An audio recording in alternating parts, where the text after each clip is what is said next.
The United States House Foreign Affairs Subcommittee on Africa has given President Donald Trump the green light to impose stringent sanctions on Nigeria in response to the widespread killing of Christians in the country. The decision followed a congressional hearing on Wednesday, during which lawmakers condemned the Nigerian government for failing to protect Christians' communities from escalating violence. The committee also cited a 2024 report by the Observatory for Religious Freedom in Africa, which revealed that Nigeria accounted for 90% of all Christians killed worldwide each year. The report documented that between October 2019 and September 2023, a staggering 55,910 people were killed, while 21,000 others were abducted by terrorist groups operating in Nigeria. During the hearing, the committee chairman, Chris Smith, who highlighted the severity of the crisis, pointed to the testimony from Bishop Wilfred Anagbe of the Diocese of Makurdi, Nigeria, as a viable witness. He said, "One of our distinguished witnesses today, Bishop Wilfred Anagbe, traveled a long distance to be with us, and his testimony is both compelling and disturbing. Militant Fulani herdsmen are terrorists. They steal and vandalize. They kill and boast about it. They kidnap and rape, and they enjoy total impunity from elected officials. None of them have been arrested or brought to justice. Make no mistake, these attacks are religiously motivated," the report stated.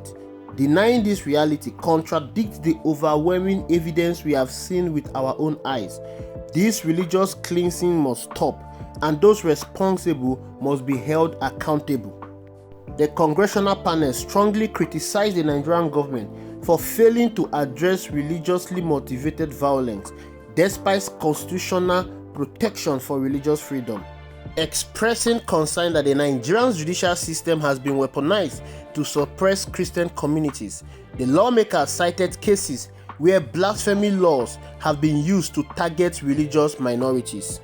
The government of Nigeria has made little progress in addressing the persecution of Christians, even though religious freedom is enshrined as a fundamental human right in its constitution.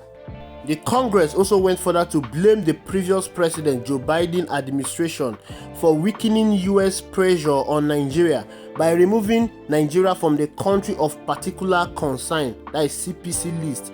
Smith said the designation was originally applied during President Donald Trump's first term. Smith noted that despite 4 consecutive years of recommendations from the U.S. Commission on International Religious Freedom 2021 to 2024, the Biden administration had failed to reinstate Nigerian CPC status. Barrister Emmanuel and I have been working for a number of years here in Nigeria on human rights issues, and this is a sad day, Charles, for human rights in Nigeria. Sunday Jackson, and I'm not a lawyer, I'm a human rights advocate. Sunday Jackson, by anyone's estimation, is totally innocent. And the issue where this man was out farming, minding his own business, and then the attacker came and a struggle ensued. And of course, this man is going to defend himself. That's why we call it self-defense. And yet today, we were at the Nigerian Supreme Court, and it was very brief. It was only about maybe 2 minutes long.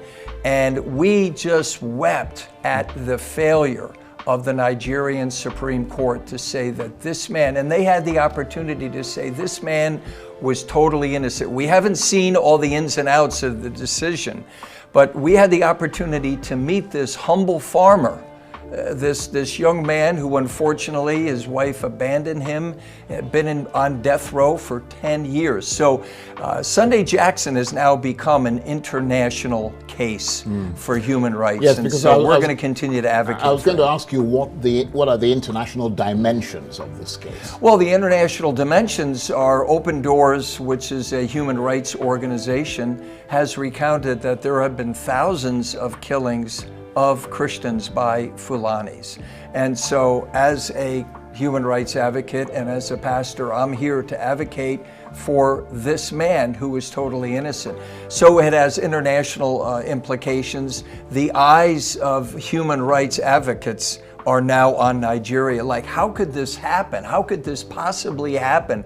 By anyone's estimation, as Barrister said earlier, manslaughter at least, because murder one that he's being convicted of and may face hanging if we can't get clemency for him, it has to be premeditated. So what justice on the Nigerian Supreme Court that didn't pop up and say to him or her, this is a case of self-defense and this man is totally innocent. So we encourage people to continue to pray for Sunday Jackson and his innocence.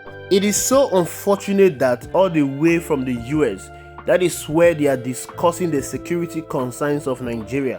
Whereas in our country, we are discussing tribal matters. The US is being more concerned about the insecurity in Nigeria. The US Congress is being more concerned about the escalating killing of Christians, the attack on Christian communities, the rampaging violence of the Fulani herdsmen, the militant group, the terrorists in Nigeria. Whereas our National Assembly, that is being funded by the people's taxpayer money, they are busy discussing sexual allegation scandal on the floor of the National Assembly. This points you to the loss of value, the loss of priorities that we have in our political system. Our political system no longer places value on people. Our political system no longer places value on the priorities of governance. All they care about is their personal and selfish interests. All they care about is to hold public office for their own personal good, to hold public office on how they will loot the country dry. Ever since I came of age, Nigeria has been experiencing insecurity. I watched how Boko Haram metamorphosed into a full-blown terrorist group. I experienced the 2011 post-election violence in the northwest Nigeria, where innocent people were killed because President Muhammadu Buhari lost an election. Coppers were killed in their number. To date, no one has been held accountable for that violence, for that senseless killing. I experienced how insurgency, terrorist group, metamorphosed into banditry from the northeast to the northwest and to the north central under President Muhammadu Buhari administration. During Buhari administration, terrorists masquerading as Fulani herdsmen went on rampage in the north central, in the middle belt, killing farmers in their number, ransacking people's home, taking over people's ancestral land and home, and the government did nothing about it.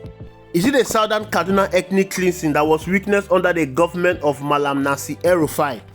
Southern Kaduna resident indigents were helplessly killed by terrorists. The government did nothing to protect them.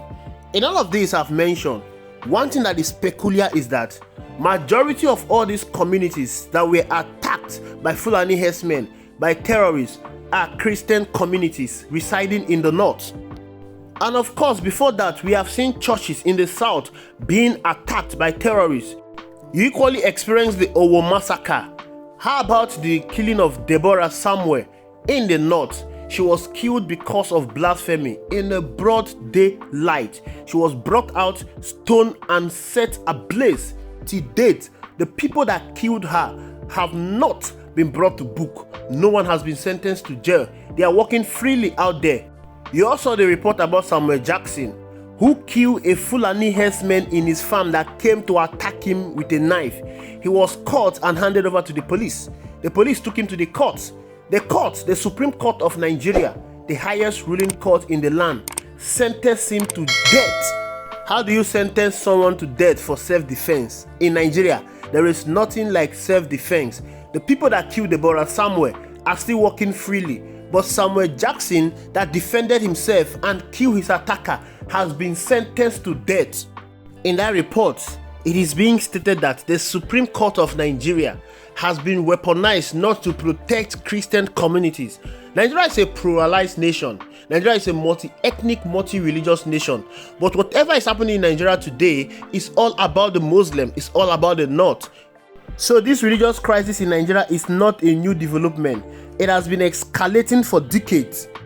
One of the most infamous cases of religious violence against Christians was the Chibok schoolgirls kidnapping on April 14, 2014. Boko Haram terrorists stormed the government girls' secondary school in Chibok, Borno State, and abducted 276 schoolgirls, many of whom were Christians. The group later forced the girls to convert to Islam, and some were married off to terrorists. Years later, many remained missing, symbolizing the ongoing persecution of Christians in Nigeria. I mentioned the Owo massacre. This happened on June 5, 2022.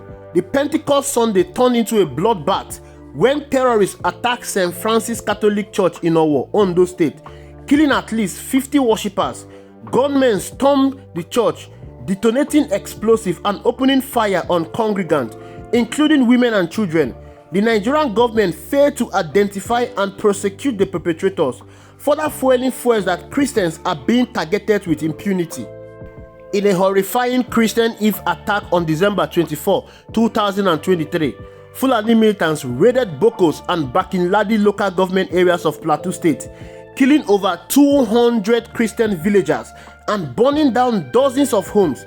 Survivors reported that the assailants, heavily armed, shouted Islamist slogans as they indiscriminately slaughtered men, women and children. The Nigerian government condemned the attacks but did little to prevent further violence. In January 2020, 4 Catholic seminarians were kidnapped from Good Shepherd Seminarian in Kaduna State. One of them, 18-year-old Michael Nnadi, was later executed by his captors for refusing to renounce his Christian faith. His mother drew international condemnation, but no significant action was taken against the perpetrators. Between 2020 and 2021, southern Kaduna, a predominantly Christian region, witnessed wave of deadly attack by suspected Fulani militants. Entire villages, including Gonarogo, Kukumdaji, and Zipak, were razed with attackers slaughtering Christians and farmers, including children and pregnant women. The Nigerian government's response was widely criticized as weak. The officials often dismissed the attack as farmer-header clashes rather than religiously motivated terrorism. Of course, we will not forget the Madala Christian bombing in 2011 in Niger State. Despite this and many other attacks, the Nigerian government has failed to bring perpetrators to justice. Survivors and religious leaders such as Bishop Wilfred Anabwe of the Makurdi Diocese have repeatedly raised concerns about the lack of arrests and persecutions during his testimony at the U.S. congressional hearing. The recommendation by the U.S. House Committee to Donald Trump to place a sanction on Nigerian government come very timely. It is needed. The Nigerian government has shown docility in protecting the citizens, not only the Christians. Many people have been murdered senselessly in this country. Insecurity is on the rise, and the government is doing absolutely nothing about it. Every regime will keep experiencing one wave of insecurity or the other. Providing security to the citizen is the number one priority, the number one objective of every government. Any government that fails to protect the life and property of her citizens is a fake government. Nigeria has experienced failed leadership over the years, and the failed leadership has continued unstopped. Therefore, if restriction by the US government will put an end to this wave of senseless killing against Christian communities in Nigeria, then so be it. This recommendation and the subsequent action by Donald Trump is highly welcome. Thank you for watching. I will see you in the next video.